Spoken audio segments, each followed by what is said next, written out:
road up to Cold Knob is partially paved and partially good gravel. Here's Cold Knob.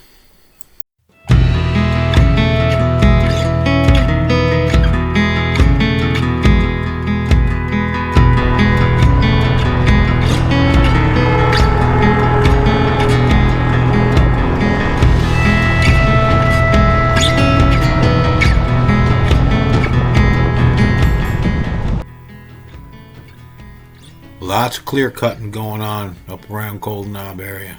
Very recent too.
Loop road around Cold Knob is getting very rough and skinny. You're not going to avoid pinstriping.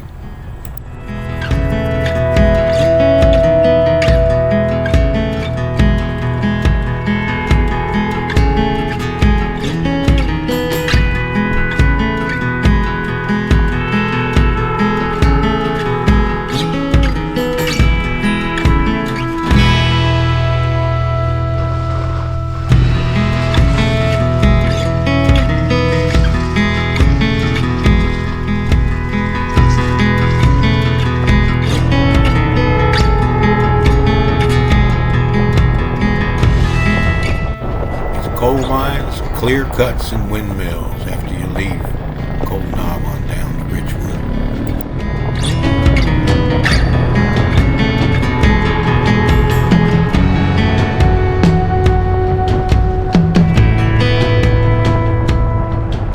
The road on down into Richwood is generally good dirt and gravel.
Okay, for this route, we start in Renick, aka Falling Springs. Come up paved Route 9 into Estey and on to Friars Hill. Then we veer right on 9-3, which is Laurel Hill Road. That'll take us up to Cold Knob, where you can go explore. You can drive this little road around Cold Knob. And then you'll take a right and go down 10-1. Just keep on coming down. 10-1 will come down through a mining area where they've detoured the road. And it comes down here and becomes 39-1 Greenbrier Road on into Richwood. And be careful in here. This is all private property. There's a lot of side roads. It would look nice to explore, but don't do it. This route is approximately 30 miles one way. Thanks for watching.